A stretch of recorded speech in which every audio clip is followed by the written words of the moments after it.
No niin, tässä olisi tää mun ensimmäinen valmiiksi asti saatu minialbumi. Ja mä tein tän tämmöiseksi vähän niin kuin poikamaiseksi. Vähän tämmöistä, siinä on pientä amerikkalaishenkisyyttä. Siellä on hiukan baseball-pelaajia ja sen tyylistä. Tässä on nyt tää niin kuin näkyy tää kansi. Ja sitten tässä näkyy yksityinen niin kuin selkämyksestä. Eli siinä on tommonen pieni avain ja sitten siinä on tommosia nauhoja ja vähän helmiä. Ja se on tommosilla kuparisilla tai messinkisillä renkailla niin kuin sitten sidottu tää albumi. Ja sitten jos käännetään se näin päin, niin se on aika tollainen muhkea. Ja sitten siellä on niin kuin näkyy riviä tollasia niin kuin vihreitä nauhoja niin kuin tosta sivusta katsottuna. Niillä nauhoilla on ihan funktio, kunhan päästään sinne asti. Sitten otetaan tää vaikka näin päin. Niin käännetään ensimmäinen sivu.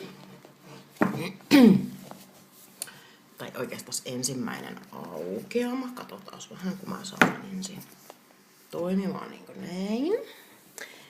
Otatko sivu kerrallaan? Se on ihan vähän niin kuin tommoista tarinointitilaa ja eipä siinä sen kummempaa. Se on niin kuin ton takaosa niin kuin ton kannen. Sitten tässä on ensimmäinen varsinainen sivu. Siihen mä tein 3 tällaista tarinointilappusta tommoseen taskuun. Ja ne on siis, siinä on niin kuin toi niin kuin etupuoli ja sitten siellä on takapuolella ihan tommoista niin kuin viivaavaa. Ja niissä on käytetty saman paperisarjan tämmösiä niin kuin hauskoja, tsemppaavia tai tämmösiä hauskaa let's play catch. Sitten tää jokaisen sivun reunasta saa vedettyä täältä ikään kuin sivun välistä, niin saa vedettyä täältä tämmösen niin kuin kortin. Ja tässä se on tällainen, tässä vähän kauempaa, näkyy kokonaan. Niin tänne saa sitten sisälle laitettua, ihan täällä on siis niin kuin tyhjää, saa laitettua tarinointia, valokuvaa ja sitten täällä on myöskin takana tämmönen. Tää on niin kuin aika iso, että tähän menee oikeasti niin kuin iso valokuva. Laitetaan se tonne takaisin. Se on niin kuin toimii vetivinä noin. Sitten käännetään seuraava aukeama. Eli tuossa on tämmönen yleiskuva ensin tuosta aukeamasta ja sitten otetaan ensin tää sivu. Niin tässä on siis tämmönen tasku täällä alhaalla ja tässä on sitten yksi tämmönen tarinointilappunen. Ja tähän on siis tarkoitus, että tähän voi laittaa taakse sit kuvan tai sitten tähän taskuun voi laittaa niinku kuvia irtomaiseksi. Se on tämmönen aika perus, mä oon käyttänyt nyt samoin tuon saman sarjan tommosia niinku pahvisia tarrakoristeita tässä sitten. Ja sitten niinku nämä kaikki kuviopaperit on siitä samasta sarjasta, mutta sitten mä oon käyttänyt yksivärisiä pahveja vähän sitten. Et siitä tulee semmonen niinku, ei tule niin sekava. Täällä on kans noita pahvikuvioita tuosta samasta sarjasta. Tällä sivulla onkin sitten tämmönen auki taittuva juttu. Eli siihen saa kans sitten tarinointia tai kuvia tai mitä vaan.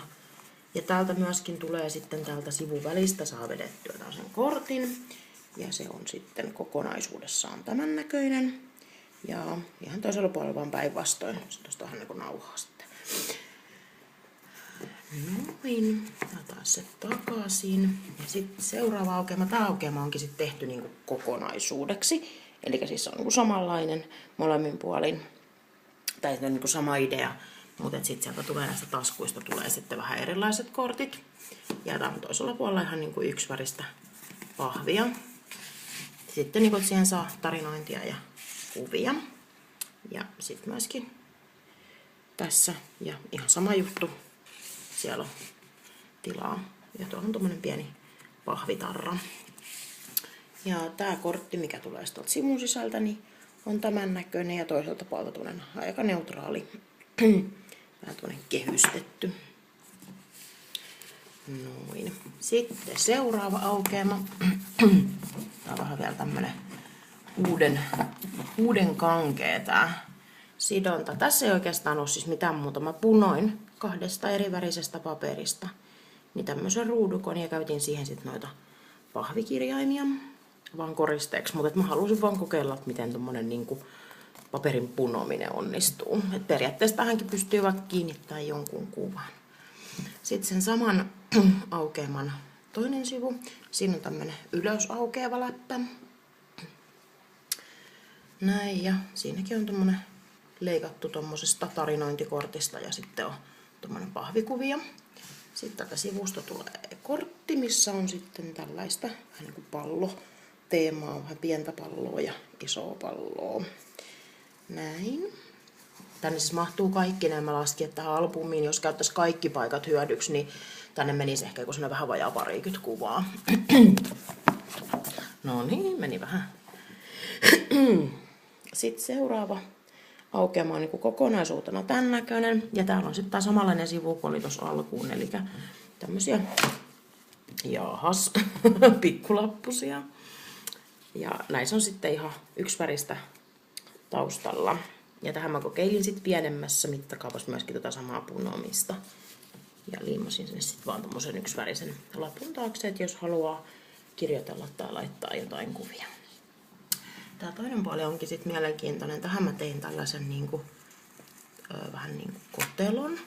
Eli tästä saa auki tämmösen, mikä on siis niinku teipattu kiinni tohon. Ja sieltä tulee tämmönen niinku mini-haitarikirja. Se on niinku tämän näköinen. Näin, siinä on 3 osaa. Happiness, When I Think of You ja Once Upon a Time. Ja sitten tää koko haitari on niinku toiselta puolelta yksivärinen. Näin. Ja sille on tosiaan tommonen niinku oma loossi, mikä menee sitten kiinni ja kiinnittyy nauhoilla. Niin se menee sinne, se mun täytyy laittaa, se ei ole yhden käden temppu tehdä se, kun se laitetaan sinne takaisin. Ja sieltä tulee sitten myöskin, sieltä sivun päädystä tulee tällainen kortti, ja siellä on tommonen yksi tommonen pikku tarinointilappunen. Ja toiselta puolelta siinä on sitten semmoista raidallista ja punaista henkeä siinä sitten. Sitten seuraava aukeama on saman tyylinen kuin toi tuossa pari aukeamaa sitten, eli tehty tollain niinku peilikuvaksi tommoset taskut siihen, ja sieltä tuossa on käytetty näitä tommosia pahvikuvioita taas. Ja täältä tulee kortti, mikä on siis tänne saa sitten kuvaa ja tarinointia, ja sama juttu toisella puolella on niinku, siinä on oikeastaan niinku tosi simppeli. Mutta mä oon jättänyt tarkoituksella paljon tilaa, että sitten kun joskus tää täytetään, niin sitten tänne saa kirjoitella niinku kaikenlaisia. Sitten täältä kortti esiin, ja se on tämän näköinen avattava. Tuossa on tämmönen pahvikuvio, tuon baseballin pelaaja. Ja sitten sisältä se on niinku tämän näköinen, ja tuolla on sitten vielä tuommoista lentokonepaperia. Ja noin. Sitten viimeisellä aukeamalle otetaan tuosta tommonen vähän niin kuin yleiskuva siitä. Ja toisella puolella on tommonen pikku tasku.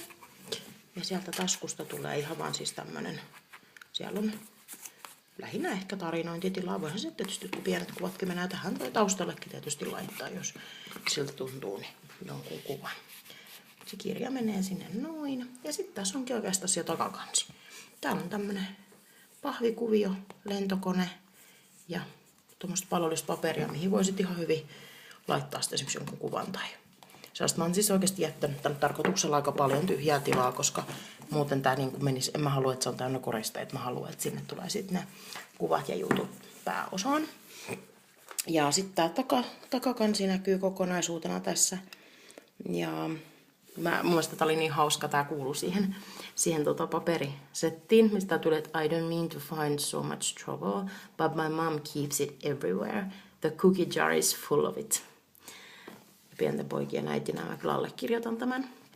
Ja sitten mä vaan tein tämmöisen oman pienen tankin tänne, että tää on mun tekemä. Ja tää on tosi paksu. Oikeesti. Ja tää painaa arviolta kilon verran ehkä ilmapalokuvia. Mutta sitten tätä oli tosi hauska tehdä. Tähän meni ehkä joku sellainen vähän vajaa 20 tuntia. Olisiko ehkä 15 tuntia.